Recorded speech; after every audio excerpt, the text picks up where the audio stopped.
So we're not going to be talking too much. It's really about them giving a report to say what it is that they've done. But before we then call the minister to start, can we have the chairperson of the Market Theatre, Utata Ufil Mulife, to come and just welcome us because this is his home. Tata Ufil Mulife.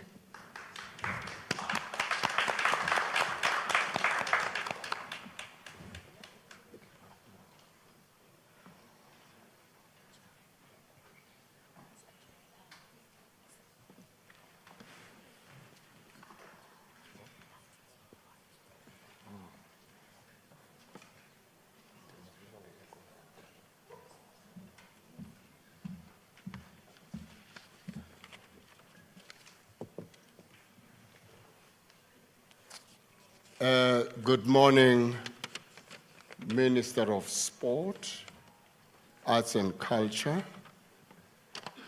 the Honorable Mckenzie, the Deputy Minister, Acting DG. Good morning to esteemed members of the media. I also want to recognize the Deputy Chair of the Market Theatre, who's here with us, and the executive management of the Market Theatre. It was a bit of a challenge, Minister, to get up here, because this stage is made for young, agile people. And it's like, I'm the opposite of both. My welcoming address is in both analog and digital formats. I trust analog because it never lets you down. Honorable Minister, it is my honor to welcome you all to the iconic Market Theatre. Not only iconic, but historic. In the next few years, 2 years to be precise, we'll be celebrating half a century, 50 years of this great institution. A space deeply rooted in South Africa's history and a struggle for freedom. This moment is particularly significant as we mark both the minister's first 100 days in office and the 30th year of our hard-won democracy.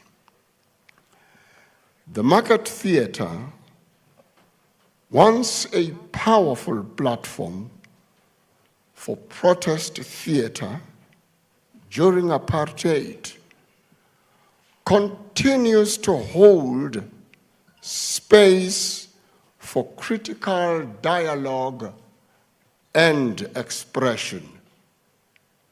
A fitting venue indeed for today's press briefing. As we reflect on this milestone for the department and for our nation, we are reminded of the essential role that arts and culture play in shaping our society.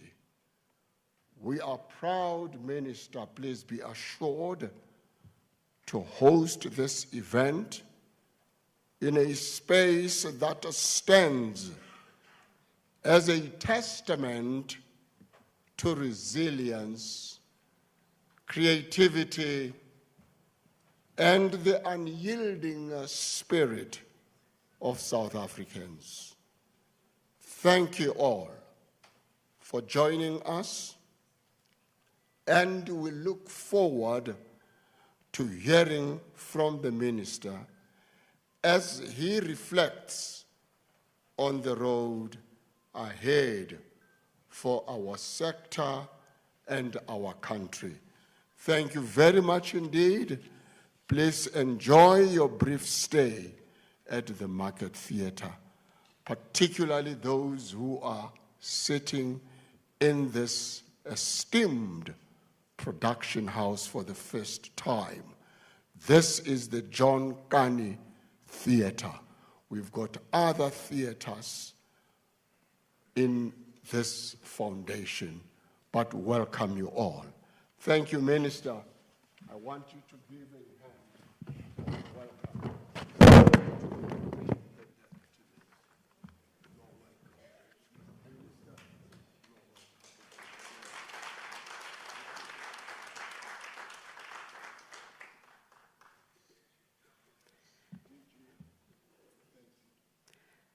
Thank you very much, Tatmulife, for such a warm welcome. I'm going to now call upon our Deputy Minister, Honorable Ms. Peace Mabe, to come and do her report. And then after that, I'm not going to come back. Minister will immediately come after her. Then I will come back after the Minister. DM.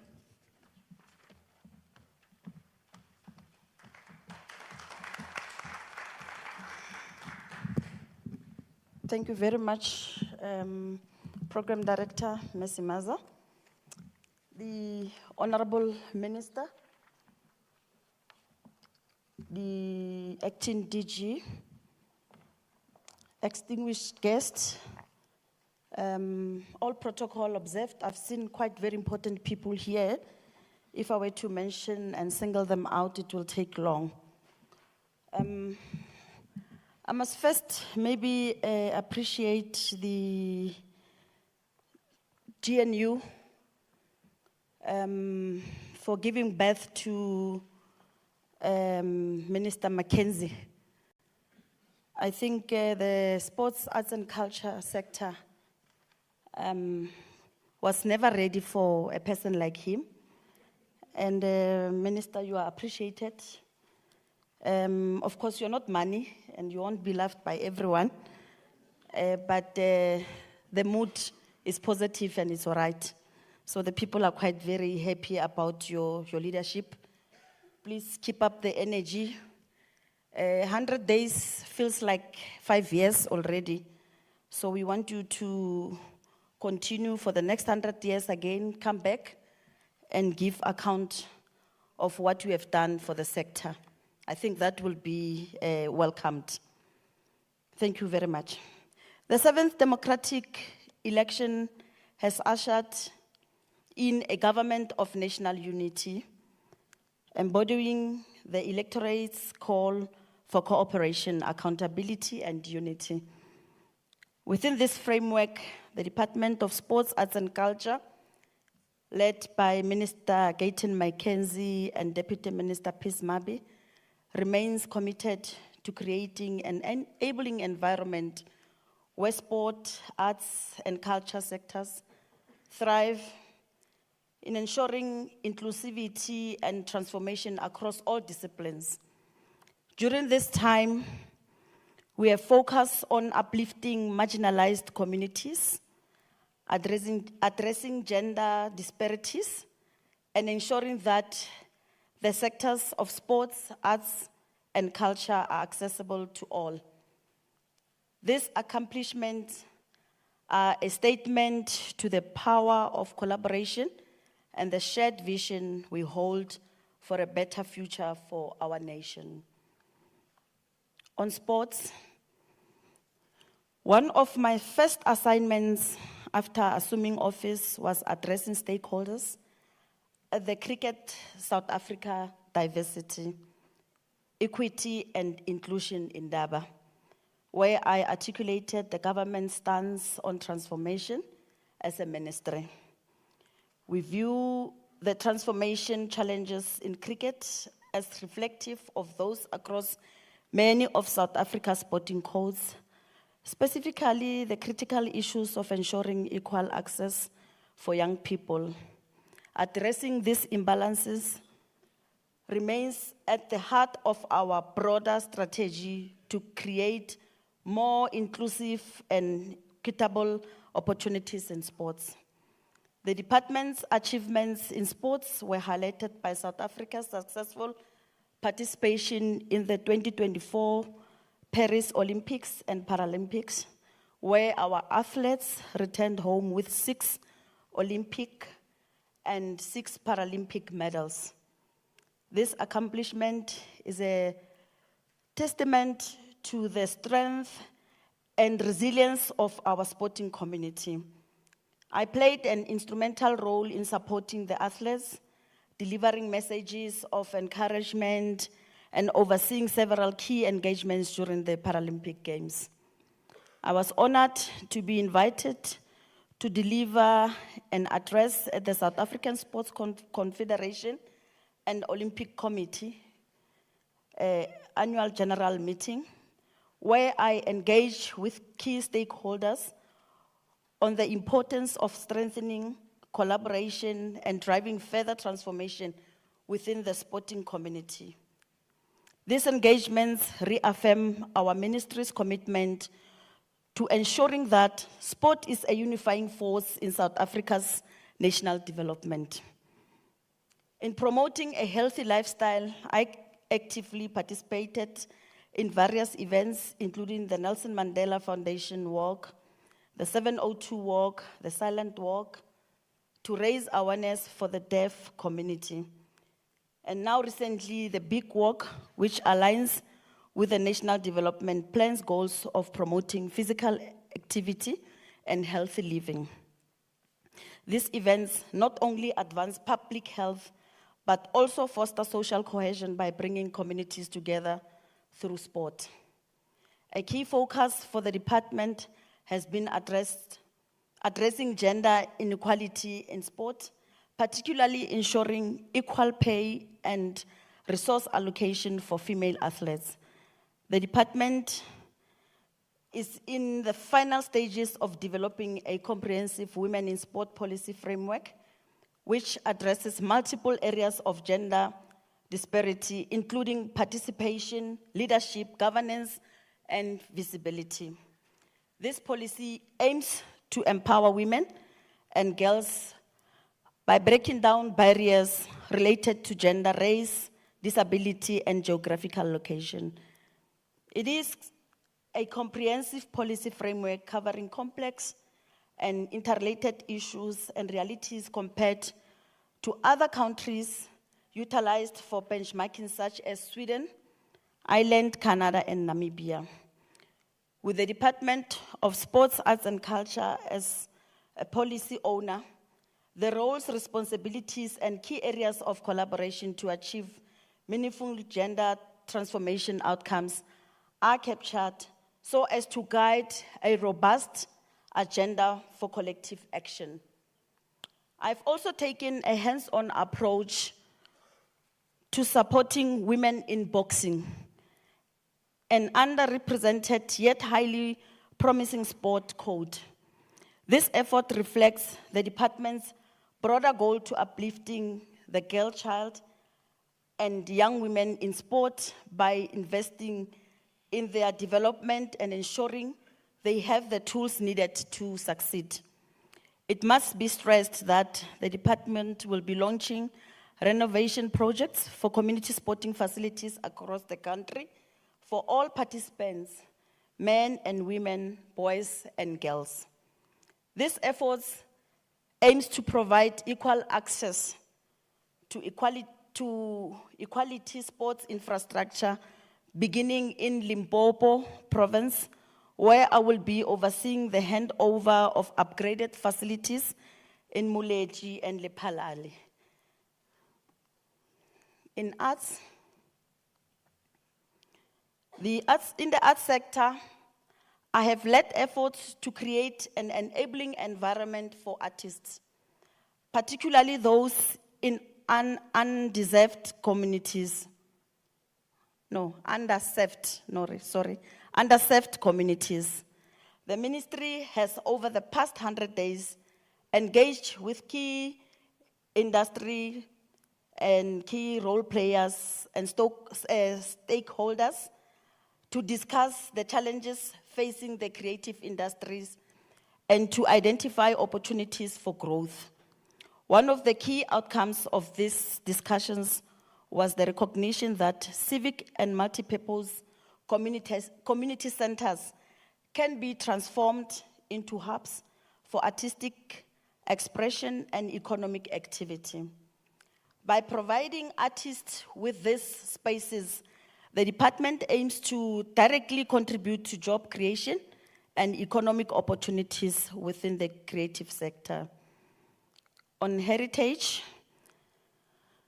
South Africa is a country rich in cultural and historical significance. The inscription of 2 new World Heritage Sites in July 2024 was a major achievement. The early modern human behavior sites, South Africa's 11th World Heritage Site, offers invaluable insights into the development of symbolic thought, technology, and complex cognitive abilities among early humans.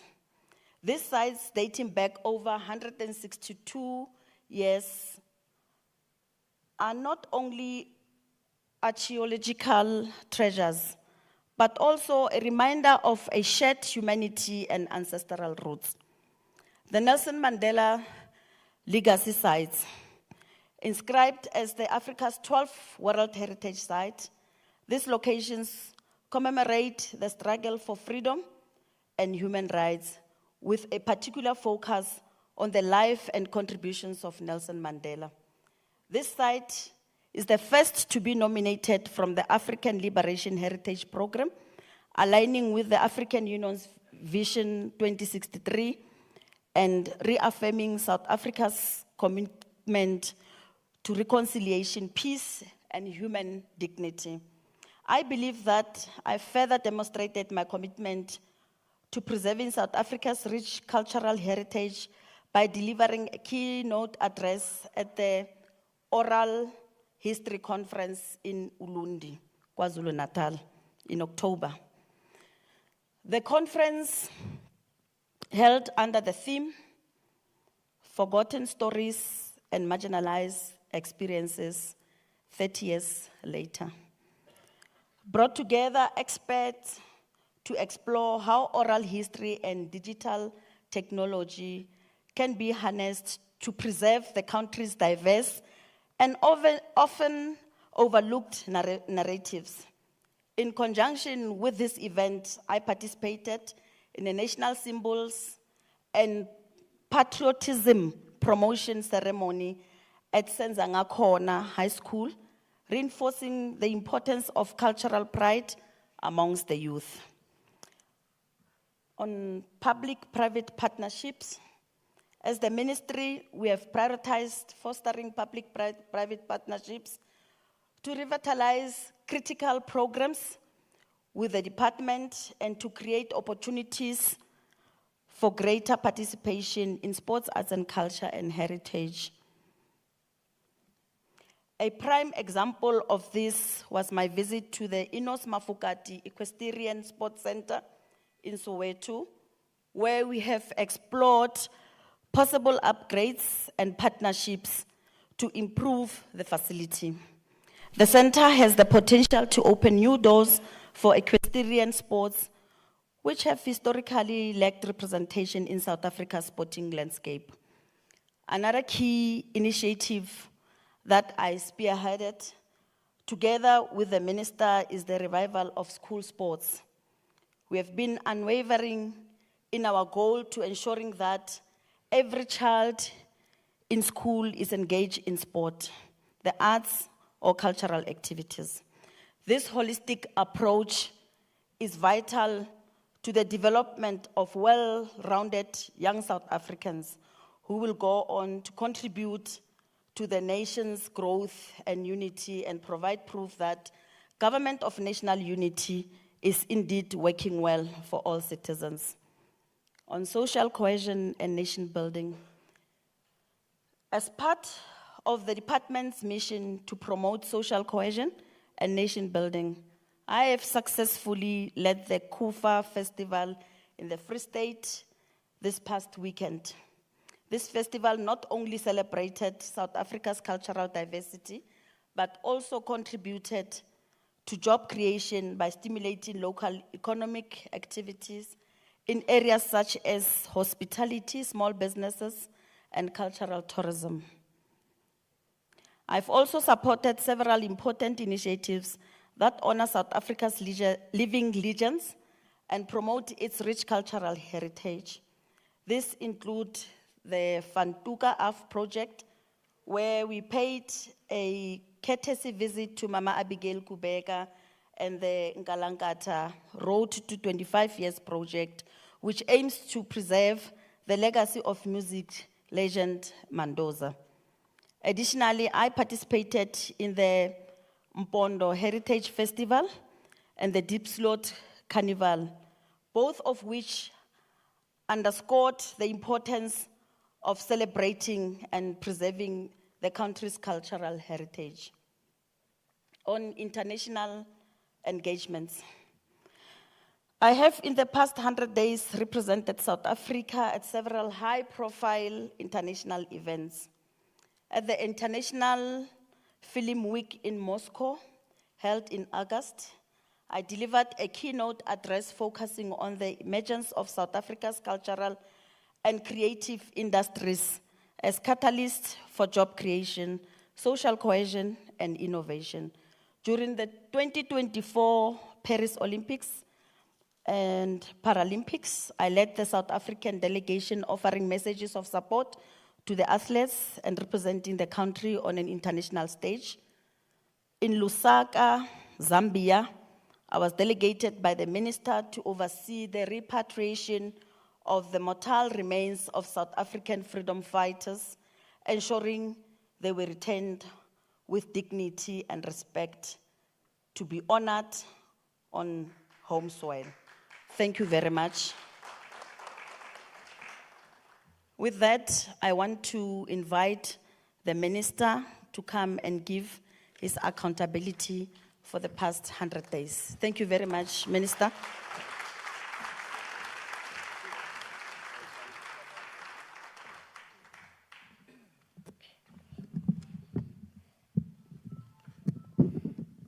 I was a very short person here.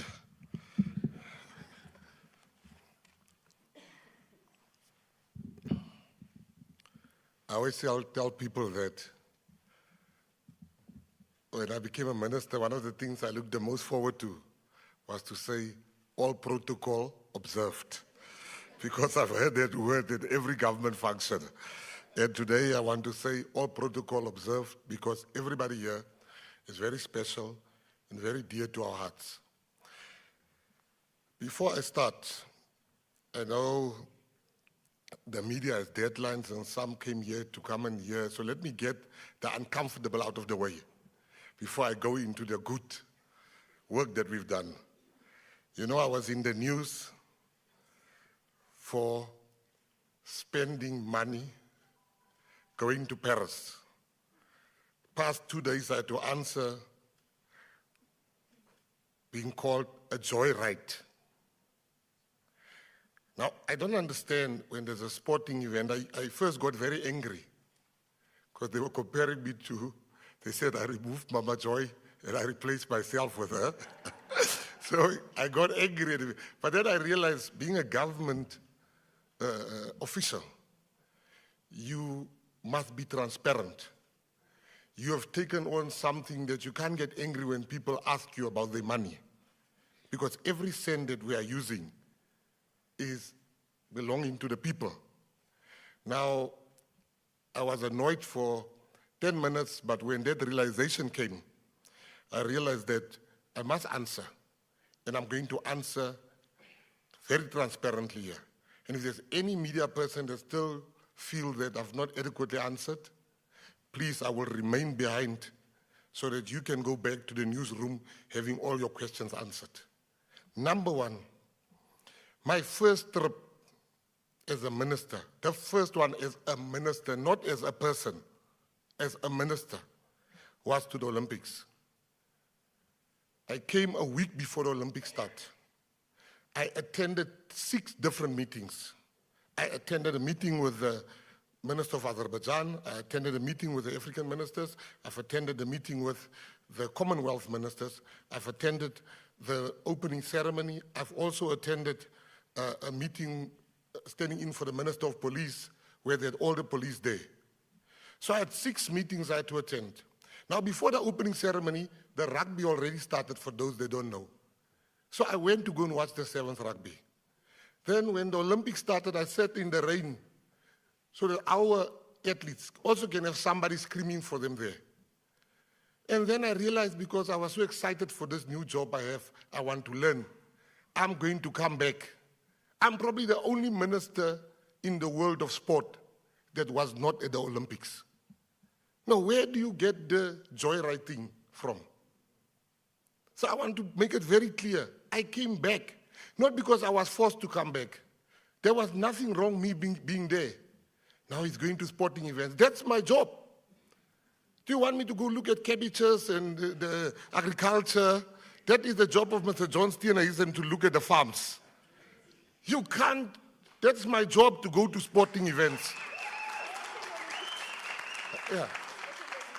Especially the biggest showcasing of talent in the sporting world, which is the Olympics. I didn't go to the Paralympics, and that's not an achievement not to go.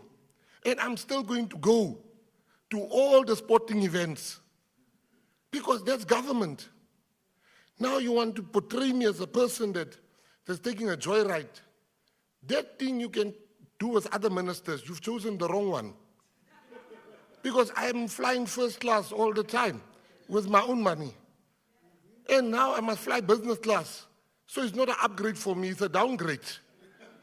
Locally, I fly like business class. But as a minister, you must fly economy class. The other day I was flying with my partner. And she said, can't we book you? Because my knees are so long. Because I can't sit now and then, I must stand up so that I can.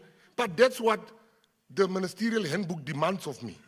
It demands of me to fly business class, to fly economy class locally. I fly twice a week, and I fly economy class. Internationally, the ministerial handbook demands of me to fly business and not first class.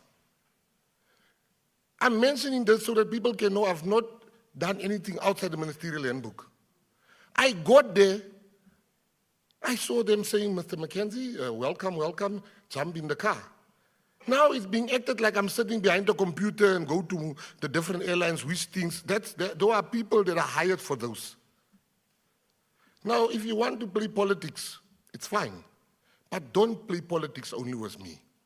If I have to account, which I'm doing, we expect every minister to also account, because this is important to all of you. I've done absolutely nothing wrong. And I'm as transparent as possible. I went there. In fact, when I saw it's 125,000 rands for 5-star hotel, myself and the acting DG, we both said we can't do this. Isn't there a cheaper hotel? I flew, I stayed in a 4-star hotel, which was a bit cheaper because it was during the Olympics, all the prices were up. And you can't compare euros with rands. Our currency is not that strong. And now people want to act like, particularly in the DA, that it's my first time going overseas. 2007, I stayed for a month in Paris to watch the Rugby World Cup. For 1 month. I flew there first class. I stayed in a 7-star hotel for 1 month. Now, because it's no longer my own money and I must follow the rules, if the rule says I must fly economy class, I shall fly economy class. So I wanted to just get that out of the way. All the media that's here, we can still talk about if you have any further questions about the trip. But don't say I went for a joyride. And don't compare me to Mama Joy. I am not a super fan. I'm the Minister of Sport, Arts and Culture.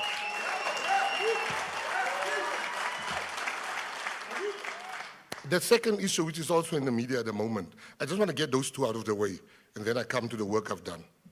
The issue of the Springbok. They say the Springboks are being sold, all those things. I think I just want to bring context because I saw other political parties say I didn't even know about it. I was sleeping on the job. You see, hey, Floyd must come back. What I want to say, 3 months ago, SARU met with me and they presented the deal to me to say, this is what we want to do. We need money. There's no money in SA Rugby. Most rugby unions around the world and federations are experiencing a cash crisis. When I looked at the deal, I said to them, we will meet in 1 week. They came in 1 week. I said to them, there's something I don't agree with on the deal. There's no South Africans in this deal. They said, thank you, Minister. We will come back to you.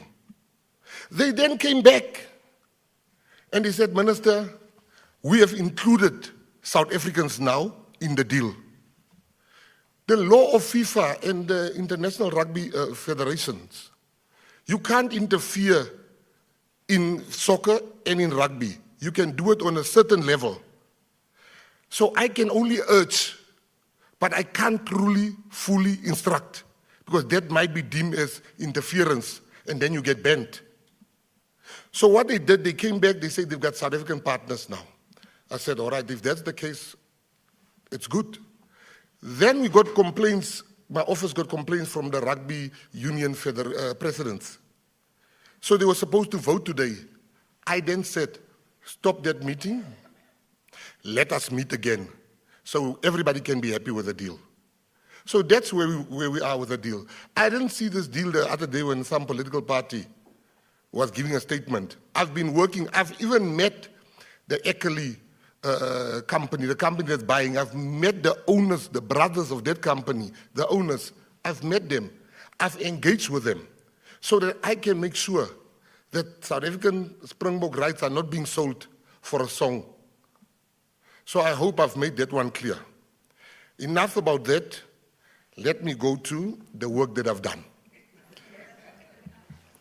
I must first thank, I've never met the deputy minister. And maybe you don't know it, but I think you know it. There's a lot of tension I've picked up between ministers and deputy ministers. So much so that the president called us in and he says we need to be collegial.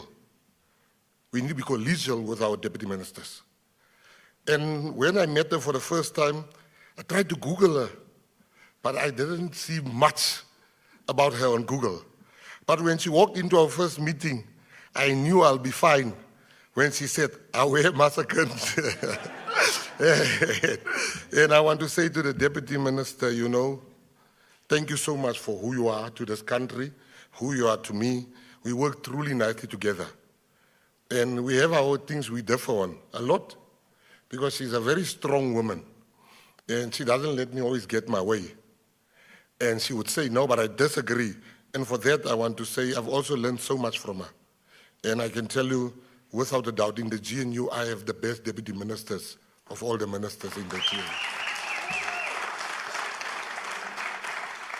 Then I want to thank the president for appointing me as a Minister of Sport, Arts and Culture. People want me to talk bad about a man that has given me this job. I can never do that.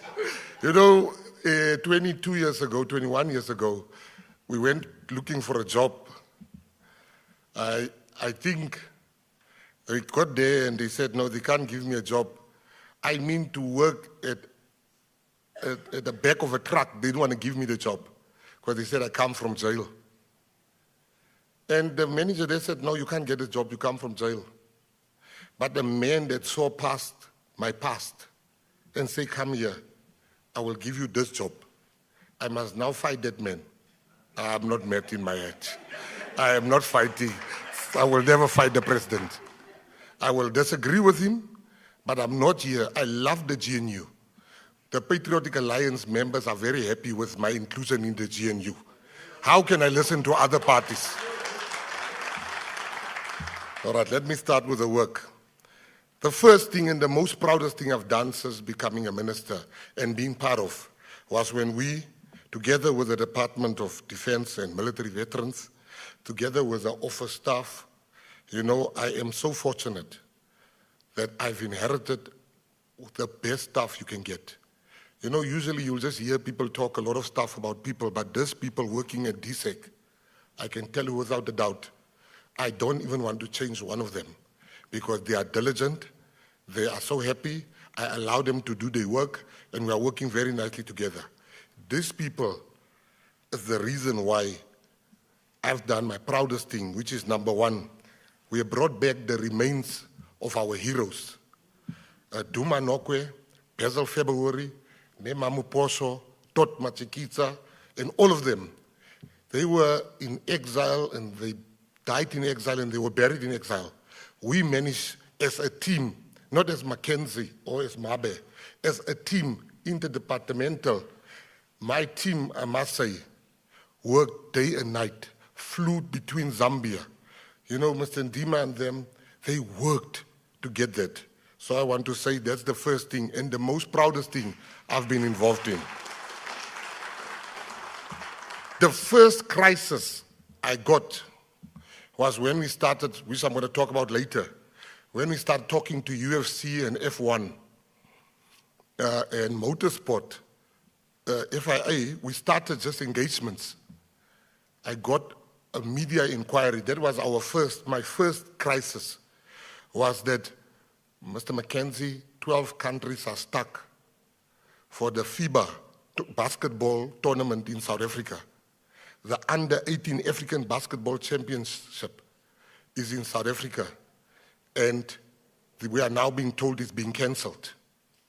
I said, no, there's nothing being cancelled.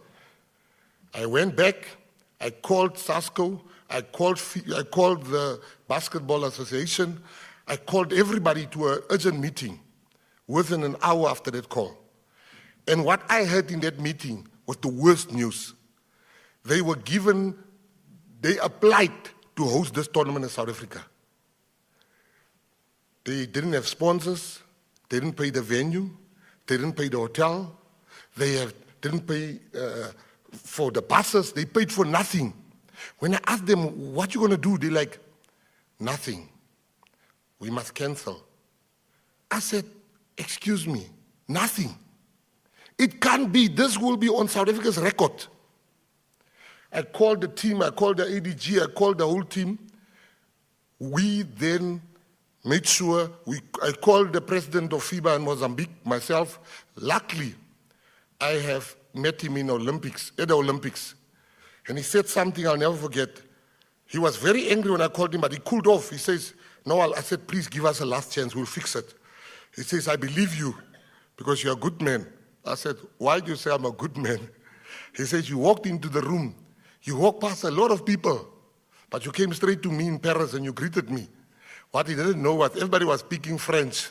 And I look at the black guy in the corner, I thought that is my guy. And I can tell you, the people literally didn't sleep. And we managed to host the basketball FIBA tournament under 18.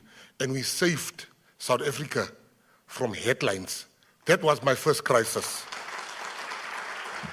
The second crisis I experienced was the National School of the Arts was about to close down. They couldn't pay salaries. They ran out of money. I was then told, you know, sometimes people will tell you stuff. They said, Minister, you can't intervene because it doesn't fall under you. I said, this is the GNU. We do things differently. I'm going to intervene. I saw there's arts. The arts is calling my name. I went to the school. I saw they turn around. They have no turnaround strategy. But these people are good people that ran into money. They couldn't even pay the salaries. I immediately, with the powers vested in me as the minister, told the ADG, go through the processes. Let's save the jobs. Let's save the teachers not from leaving. We then gave the school 2 million rands so that they can pay salaries and they can pay water and lights. But when I walked out, I saw the hostels where the girls are staying. I wouldn't even let my dog sleep in those places. I then went back and I said to them, we have to fix the hostels. Because we've got an infrastructure grant. As I'm speaking to you, the hostels are being fixed, and the girls are going to play in a proper place. The electricity problem we're also sorting out with the city of Johannesburg. The third crisis I got was, as you can see, I was just dealing with crises. The first, I said, I don't drink alcohol. Kenny Kunene, the deputy president of PE, says, every time I call you, you've got a crisis. You must just drink whiskey and then relax. So I'm very near getting that whiskey, DP. The third crisis we got was the under-20, the youth championship in Peru. There was no money for the people to go to for the athletes to go to Peru. There was no money. They needed 4 million rands to go to Peru. I tell you, I pick up the phone, I called a few corporates, and you know, SuperSport was the first one that said we will help, and SuperSport helped. I called the ADG. The ADG said we must help. The deputy minister said, no, we have to help. And we came together with SuperSport and the deputy minister. And I can tell you, true story, 10 minutes before they closed the flight, we paid. 10 minutes before they closed the flight. Now, if we didn't pay, let me tell you the repercussions of that.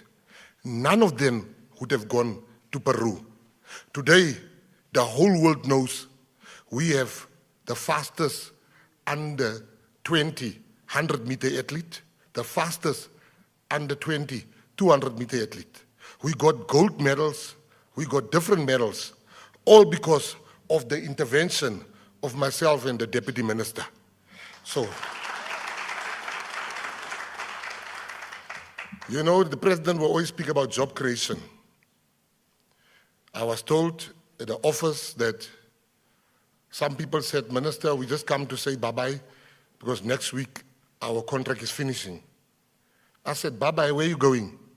No, we're just working on contract. Do you have another job? No, I don't have another job, Minister, but we enjoyed working with you. I called the ADG, I said, how many are they? She said, there are 66. I said, can we meet tonight? I remember, she's like, Minister, it's 9 p.m.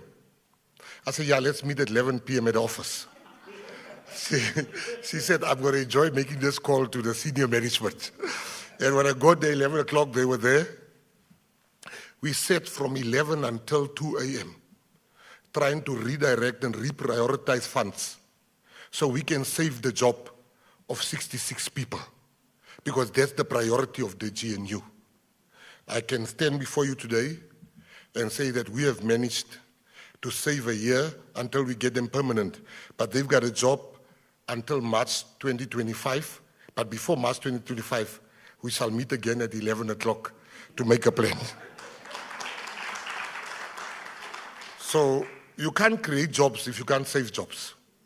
So we've already saved 66 jobs in our department. Then this one is very hard so. Artists in this country, I want to make it clear, I'm not a minister of condolences. I'm not a minister of funerals. I was told you didn't come to the funeral of Mapaputsi, but they omitted to say, I gave money for the funeral of Mapaputsi. But it can't be. We must be honest about this. It's not easy to say it, but I'm going to say it. We are not here to bury artists. Artists need to live a life so good that they can bury themselves. It's insulting for a person who didn't have bread, but you put them in a casket of 50,000 rands. It's not right. So we should not fight so that artists should be buried. We should fight for artists to live right. Because of my corporate history, I looked at why is it that our artists are poor? And I found 3 things. Number 1, artists are poor because they get exploited by their record labels. Number 2, artists are poor because the people representing artists can't even account for the money that we give them. Now, if you can't account for the money that we give you, how are you going to account to the people that you represent? If the Mureki, you can't give him the papers he wants. So there's a problem. We then called all of the artists. We realized that artists sometimes are good artists, but they may be, and creatives, they're not good business people. You can't be everything in life. I'm a good business person, but I'm not a good artist. And sometimes they represent themselves in contracts and they get exploited. I then called a group of lawyers of the arts. I said, we are going to pay you as the government. You must look through every new contract every artist is going to sign in this country, so that you must make sure that artists don't get exploited. And artists will not pay for that service. The department will pay for that service. We then called the Boss Barat. In that Boss Barat that we called, we had frank discussions. We built up different sectors. And those sectors, we're going to pay for their officers. We're going to give them board fees. We are going to make sure that the sectors represent the artists. You can't have one person representing writers, filmmakers, crafters, choir music. Every sector should be represented by sectorial people that understand the problem. So we have a Boss Barat, and there are 72 sectors and subsector organizations, which I want to make clear, they will be getting money from us so that they can run and agitate for the better behavior from corporates, from government, and make sure artists get truly represented. And we cannot, as government, say we care about artists, but we don't want to recognize them as workers. I'm busy fighting so that artists, together with Minister Tao, so artists can be known as, they can be recognized as workers. The Copyright Amendment Bill, they want the president to sign it. But I went to go read it. I said, the president must not sign this thing in my mind. And I spoke to them. Because how do you sign something that says, and I speak from experience because I'm a writer. All the books I wrote, I own the copyright to it. If you want to use one sentence there, you're going to pay me. If you want to use a comma, you're going to pay me. And we are in big discussions with one of the biggest movie houses abroad. And we are negotiating on price because they talk to me, because I owe my work. In the Copyright Amendment Bill, there's a line that says free use. You can't have that, fair use. How do you have fair use? You don't go to McDonald's and say a burger is 80 rands, but I've got 40 rands, give me a burger because of fair use. So why must artists' music be used? So once we fix those little things, we will come back and we will sign it. And we will make sure that when you die, you look at Shaka Zulu, Henry Cele, one of the best actors this country's ever produced. Shaka Zulu come from when we were young. Till today, they still play Shaka, but he gets nothing. Artists will be paid to be on a show. I remember there's this show called, there was what do you call it, where they make fun of people. What was it called? No, they make fun where Kenny Kunene was on. It was called The Roast. When they came for the roast to Kenny Kunene, they gave him back and they said, are you mad? Kenny said, this is what I want. They said, we can never pay you that because the other artists, if they see we pay you this much, they will also demand that from us. He says, I'm not going. After a year, they came back to him. They're like, all right, I'm paying you this amount. He says, no, a year had passed. I must put more. And they paid him the money. So I just want to say that's what we want to do. And then, today I want to tell you, I want to thank the SABC and SuperSport, MultiChoice. I want to thank them openly. Because the most important rugby game, I went to them. We fought. I think they were very irritated with me. I fought so that every South African can watch that rugby game. But I didn't only fight. I learned from SABC. I learned from SuperSport. I learned from them. And what I learned from them is that it is our responsibility of government to make sure that our people get to watch these games. We can't put it on them. We must put it on us. So what I've done, they were telling me all those things. I said, yeah, we will talk. Let's just show this one on Saturday. and I'll go back. And today I want us to give SABC and SuperSport a hand, because SuperSport graciously said, let South Africa watch the game. And we did watch the game. And I can assure you that we are doing our work in cabinet to make sure we make sport accessible, and we pay what companies demand for their product. So that is something that is ongoing. I also want to say, you know, for me, I'm going to make you one example while I talk about SuperSport. We've got something big, and you must encourage people to apply. We've joined forces with SuperSport, Athletics South Africa, South African School Athletics, and Department of Basic Education in launching the Track Plus Field School Athletics Series starting in January next year. The School Athletics Series is open to all high schools throughout the country. The objective will be to crown the top athletics high schools in the country. Both boys and girls at under 15, 16, and 17 levels will participate.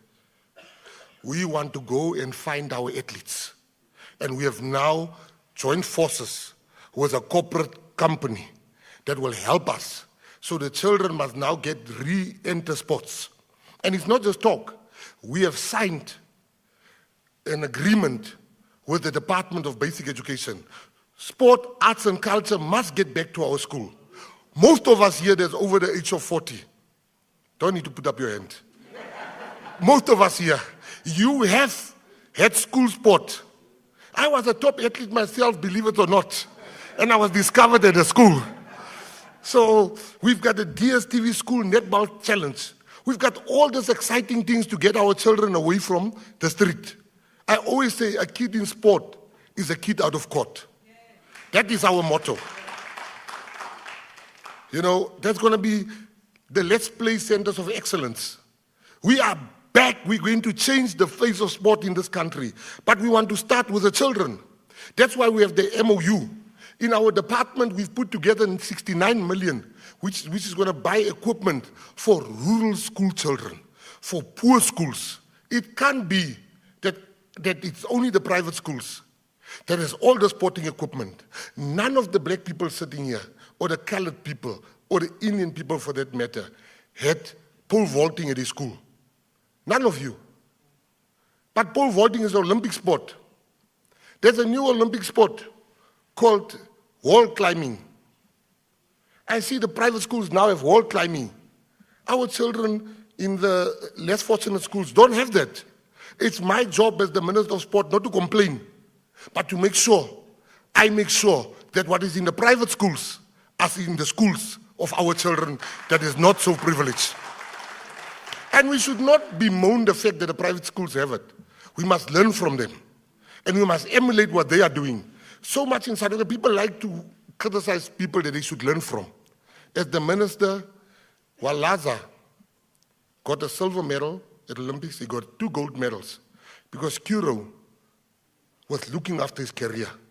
We need to go to Kuro and say, what you did with Walaza, do it for the child in Mitchell's Plain, for the child in Guguletu, for the child in Protea Glen. That's what we want to do. So the MOU will never gather dust. Under my leadership, we are going to bring expression to what we've agreed upon. And if you don't believe me, the ambassador of France, I want to quote him, so he can say, no, I'm not telling the truth. When I was a minister, he sent me a text message. He's like, Minister, we've been trying to sign the MOU. Minister, can you help? I said, can we meet tomorrow morning and sign? He says, oh, I'm out of the country. I said, so you are the problem. And after a month, after changing some new things I changed there, we signed. And he stood up at a press conference. He said, I must tell you, this ministry is the fastest ministry I've ever worked with.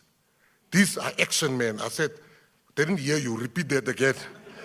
So that is what we're going to do with the same thing. Then, you know, government, we must listen to people. And the GNU is that type of a government. I was at Fame Week. I met 3 little girls. They were My protectors told me, you have to leave, it's becoming too dangerous. Everybody's grabbing me and want a picture. And when they were pulling me out, this girl is pulling my jacket.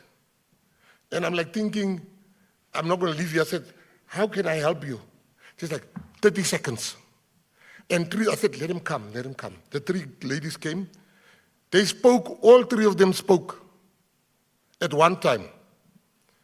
And all I could hear is that our movie house in Kalicha is closed because we don't have a screen that's working. We don't have proper speakers. Our computers are old. I said, I will be there within a week. When I turned around and said, why? We'll never see him again. And they saw me. And I went to go look at the screen. It wasn't working properly. I went to look at the speakers. I went to the library. When I saw the computers, I realized those were the computers that we used to steal before I went to jail. That's how old those computers were. I can tell you today, myself and the deputy minister on Monday first. On Monday, we took them the money. They are putting a new screen, new speakers, and new computers in that school. 10 students in Mitchell's Plain got bursaries to study music. After studying music, those 10 kids, you can change? She's coming here. You see, I learned quick in government, they change.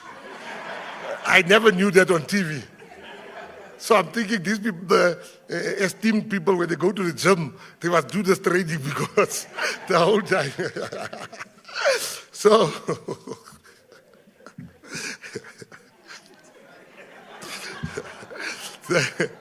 the Mitchell's Plain, these people got bursaries. And when they graduated, they went back to the townships in Mitchell's Plain and Kalicha and Delft. And they started to teach other kids music.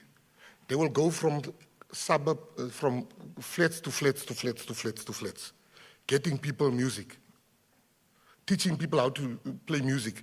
And they will do one. Can I get a tissue, please? And they will do one instrument. And children will be away from the gangs to go and teach music. It gives me great joy that when they met me, I made sure that we speak to Betway and the department, and we said we'll match them rent for rent what they gave. They gave equipment for 1 million rand, and the department put another 1 million rand for equipment. Thank you. For equipment for the kids.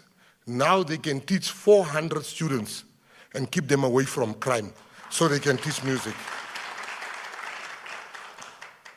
When I became the minister, I saw the list of people going to Venezuela. I said, where are the disabled people on this list? I cut the officials. I said, let's replace them with disabled, and let's have all the races here. You can't just have black people going. This country is not only black people, it's all of us. And I changed that and I removed some officials. And they went to the Venezuela fair. And the people of Venezuela came to myself and the minister, deputy minister, and they said South Africa was one of the best participants in the Venezuela book fair. So much so that the Cuban government is inviting us to be the main guest next year at the Cuban Book Festival. And it's going to be transparent. We are going to have everybody that wants to go with the government to Cuba. They must apply. So we do things a bit differently and more transparently. I have shown people that you have nothing to hide. So very soon look out for the authors that want to go and showcase in Cuba. The government will pay for this. Thank you very much. We have seen boxing. You know, the first black man to earn 100,000 in sport was Peter Matebula. Peter Matebula was the first black man to earn 100,000 in sport, prize money, which he had to share with the coaches. But Peter Matebula, 40 years after Peter Matebula, boxers are earning 4,000 rand a month, a fight. 4,000 rands to get brain damage. But when you look at the officials, there's officials that fly twice a week, renting expensive cars, running up phone bills of 120,000. That we said is not going to happen. So we've appointed the acting CEO, Tsulufelo Lizaka, from my office to oversee. We have stopped all this legal. They are not in the business of boxing. The boxing SA was in the business of legal issues. They stay in court. They have lawyers on retainer. I've stopped all the legal matters. We've settled the legal matters. We are now putting boxing back to where it belongs. The advert is out. You can also apply if you have boxing expertise, and you can add to the board. It is now being advertised. Knowing how to fight is not the only requirement. You must be able to have. This one is very personal to me. I grew up with spinning. And I saw what spinning does. There's no gangsters in that sport. There's no drug users in that sport, because every cent they have, they buy oil, screws, seats, tires. Tires are expensive for us spinners. And I can tell you, when I went to prison and I came out, spinning was still at the same place, unrecognized, being called a gangster sport. People that don't do spinning don't see the value of it. So much so, when I became the minister, the first priority for me was spinning. And they thought, the white people thought I'm talking about spinning top in the gym, the things they do there. And some of the super coloureds were laughing at me. Like, why is he doing this gangster sport? I can tell you, spinning, I've been to an empty rugby game, empty soccer game, empty cricket game. I've never been to empty spinning. And I said, this will be my priority. I first had to teach my staff, from the ADG through to everyone, about spinning. And I remember the deputy minister said she's got a gusheshe. I'm still waiting to see that gusheshe. and I worked very hard to formalize spinning. Spinning, I met with Motorsport South Africa. They came with their problems to me, and I said, before I listen to your problems, fix my problem. You must legalize spinning. And they assured me they will do that.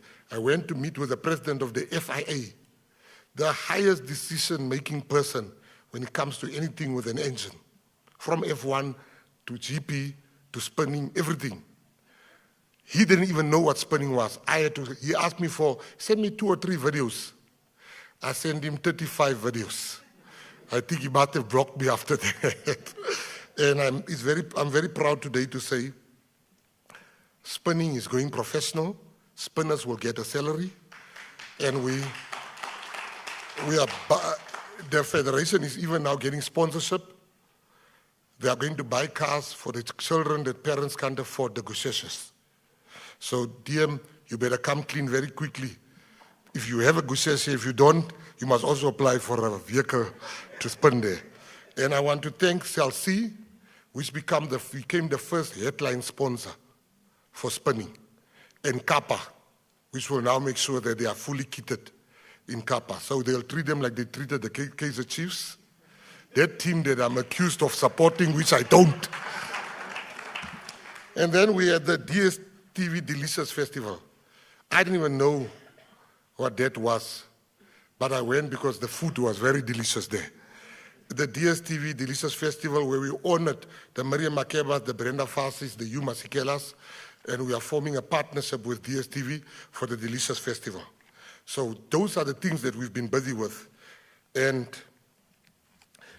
I'm very proud to announce the World Rally Race Championship. For the first time, it's coming to Sun City. And I want to thank Motorsport South Africa. You guys have worked so hard. You fought very hard that South Africa is now, and it's only the beginning. F1 will still be coming. I'll talk about it shortly. But already we got one, because we went to Baku. We were fighting with the president. I said to him, but you don't bring stuff to South Africa. And I said to Motorsport, go and fight. And we were on the phone with them the whole time during the vote. Denise had to switch off her phone like, they've not even started to vote, Minister. And when they voted, she called and she said, we've got it. And I want to say to you, this event is going to be the biggest motorsport event that we've had in this country. And I said to motorsport, I have one problem which we are working on because government is also going to contribute. I said, before I contribute 1 cent, I would like to see black women also being part of it. I would like to see white women also being part of it. I don't want the sport to be an all male, only male, even in the business fraternity. We must respect our women. They are sometimes better business people than we are. So our money will go to women in South Africa that will be part of that pie, of the advantages that will be received from hosting the World Rally Raid Championship. And if you can just see a video, then for those of us that don't know. In the heart of the African wilderness, where the untamed beauty of nature meets the raw power of machinery, an epic challenge awaits.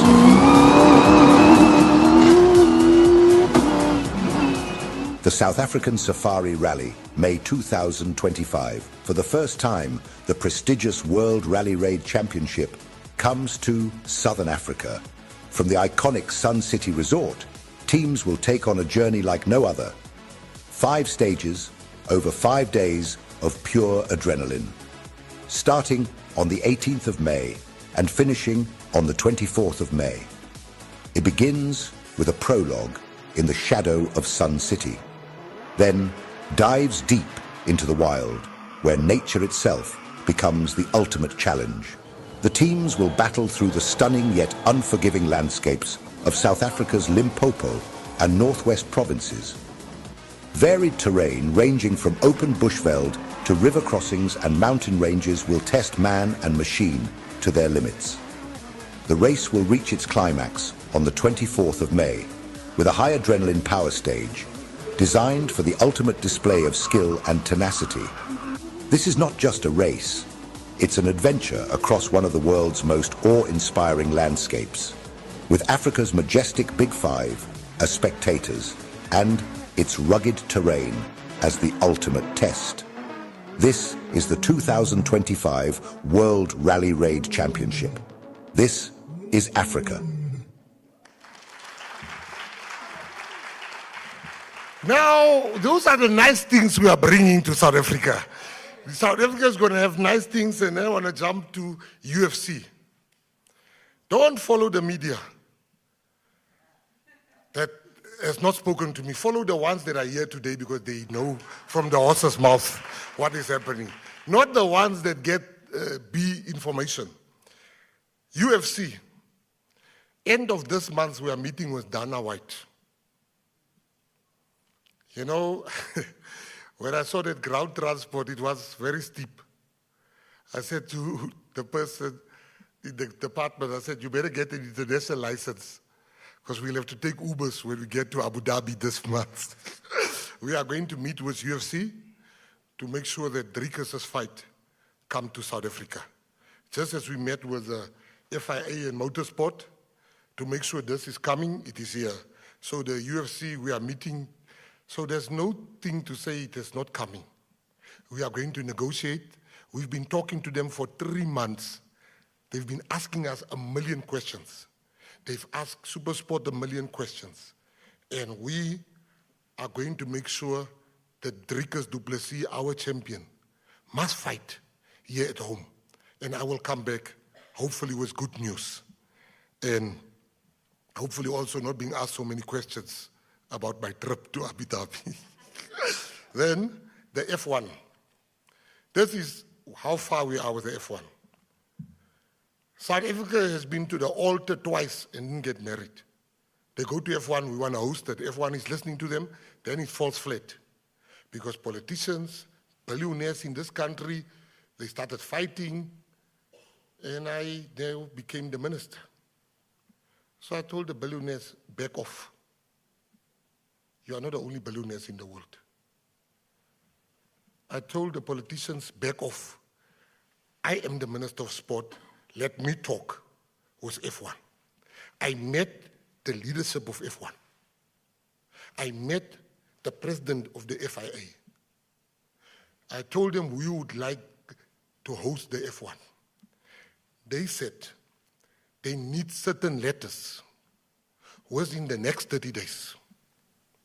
Within 8 hours after my meeting with them, they received the letters that they asked me to give them within 30 days. They called me back to say, we've never seen this. We got what we needed from you within 8 hours. I said, sorry, within 10 hours. I said, no, sorry, it was 8 hours. So I want to thank my staff for getting all of that ready. What is happening now, we are meeting at the end of November. End of November, they're going to give us a list, and we need to pay certain things. There are 2 banks in South Africa that wants to get involved. There are companies that want to get involved. So the issue is not money. But where I am sitting, I look at the 2026, but more 2027 calendar. We are not the only country wanting it. Morocco wants it, Rwanda wants it, but they're very hilly, and they don't have a track yet. And big announcements are going to be made about our track very soon. So that's also coming. Then we are starting a very exciting thing. The last 3 things is Project 300. It cannot be, this is the example I always make people with my son. My son went to run, and the principal came to me when he was 10 years old. He said, Mr. Mckenzie, you do know that your son is probably one of the fastest 10-year-olds in the country. I said, it can't be. He says, I'm telling you. When he was 11, he says, can you see? We timed him. I said, no, let me get him a coach. Start spending money on him, buy him treadmills, get everything. At the age of 12, we were at my family in Menenberg. And they started running with other kids in the street. An 11-year-old child, my son was 12, outran my son like my son was standing still. So people usually that goes to the Olympics respectfully said, am I the types of my son that has the money, the equipment, and all the help? But that 11-year-old is not going. So we're starting Project 300 to make sure that we are funding every child that has a promise. We make sure they get a salary, a stipend. We make sure they get good nutrition. We make sure that they get mental help. We make sure that they get the best coaching. Because in 2028, we are taking 300 athletes to the Olympics in Los Angeles. We can't just take 100 and something. We are also busy with the music policy and strategy document. We are also busy fixing Maskandi. Maskandi is being followed by a lot of people in this country. But Maskandi is being treated, even by our own radio stations, as some music that must only be played on Heritage Day. It can't be. My yogurt was a big hit when we put him on the DSTV Delicious stage. And I can assure you that Maskandi, Guma, all the music that's not been taken serious, we have budgeted money to make sure that all different genres take their rightful place. The same with sport, Msinga, all the traditional sports. We are making sure. Next month I'm going to Limpopo to go and attend the Msinga Festival. Boxing, is that boxing? Because we didn't send one boxer to the Olympics, amateur boxer. I'm going to Msinga to go and look for amateur boxers so that we can make sure we send them to the Olympics. Hip-hop, the same. Museums are outdated in this country. Our museums are old, uninteresting, boring. It's like a graveyard. Our museums need a total upgrade. And we are working hard to infuse tech, latest technology, in our museums so that we can attract young people to come to the museums. We are also going to make sure we modernize all our museums. All the museums. Our libraries, we are also in the process of making sure that we bring tech in the libraries. Children, this thing of getting one book, coming back, that's outdated stuff. We did that 30 years ago. We are now going tech, where you go and you get an iPad, like a tablet, that's got 100 books on them. And you can also do your CV on them. You can also, and we're speaking to the cell phone companies to zero rate that they don't need data. But we make sure you can't watch porn and things that will be criticized for. The children can't watch those things. We also must be honest. South Africa love dancing, we love music. Chris Brown's music was sold out, concert was sold out in 2 hours. Our people are hungry. Our people are hungry for international acts. And don't go any further. Go to the Chris Brown concert. Our people are hungry. And so what we've done, you have Tomorrowland, you have Coachella, you have Burning Man, you have Glastonbury, but there's nothing in Africa on that level of 100,000 plus. We are introducing as the Department of Sport, Arts and Culture, Africa Raw, which will happen in the Eastern Cape next year, May, where we will bring 10 international acts at one time. It will be a 3-day affair. We will have the African artists playing. We will have overseas artists playing. It will be the biggest music festival over 3 days non-stop. There's no pass out. Once you're in, you are inside. We are going to dance. We are going to stay in tents. There will be levels. There will be nice glamping for the people like Ubo Kenikunene, where they got their own shower and toilet, but you're going to have to pay. Then there's the Honke Batupili, where tens of people that just went there for nice music. And then you have the people that work for government like us. They will come with our own tents that's there at the back. But we're going to have the first time, and we're going to mix it with a big 5. It will be at a resort, 3 days. We already spoken to big names that wants to come. So you can listen to music, watch the lions, make sure you don't get eaten, and come back and take pictures, and that's what we're going to do. In conclusion, I would like to end with this. 100 days is not a lot of time in government, because you still have to attend parliament, you have to attend cabinet, you have to attend cabinet committees, you have to attend the portfolio committee. I was called by President Ramaphosa, and he asked me, Minister Mckenzie, come see me. And I thought I'm in trouble. And he said, how are you holding up? I said, President, do you want me to give you the answer I'll give to you, or the one I'll give to my friends at home? He says, give me the one of your friends at home. I said, President, I've underestimated the workload of ministers. Number 2, in 2022, I said ministers are getting paid too much money. I withdraw that with immediate effect. And I want to say to you that the GNU is the second chance that we've been given. Do not underestimate what the voters has given us as government.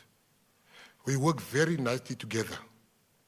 You know, John Steenhuisen and myself used to insult each other every election. And we're still going to insult each other. But I remember I was wearing a T-shirt, and I passed one of his rallies, and he said, there goes that green gangster. And we used to insult each other. Last week on Wednesday, the president was busy speaking in cabinet. He was seated next to me. And I see this man is busy under the table. And I get annoyed, like, what are you busy with? And when I put my head back, I saw he's eating biltong. And I said, and he looked at me, and he says, and he put in. And before I ate, for reasons I'm not going to mention here, I wanted him to eat first. When he ate, I ate, and I think I finished 60% of the biltong. He took 40%. I said, hey, come Nandi to be the Minister of Agriculture. So I want to assure South Africans that the GNU is working. It is, the president went to the USA. He was oversubscribed with meetings. The deputy president went to the UK.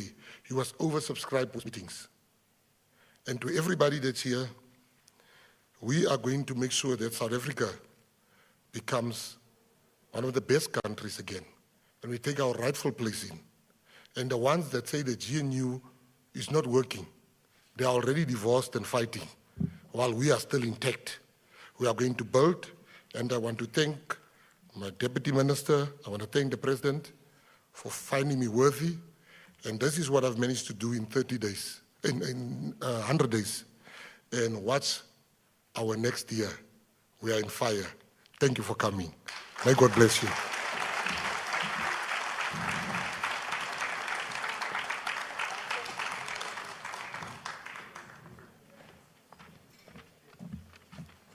Thank you very much, Minister.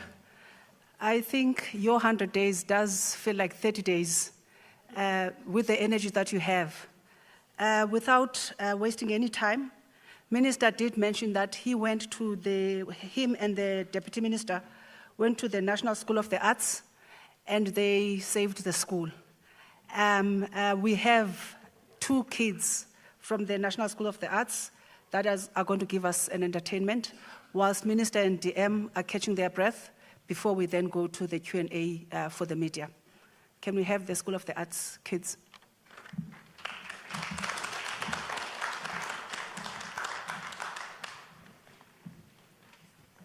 Good afternoon, everyone. My name is Kehomodi Mabunda. I'm the head girl at the NSA, and this is Betu. Please enjoy.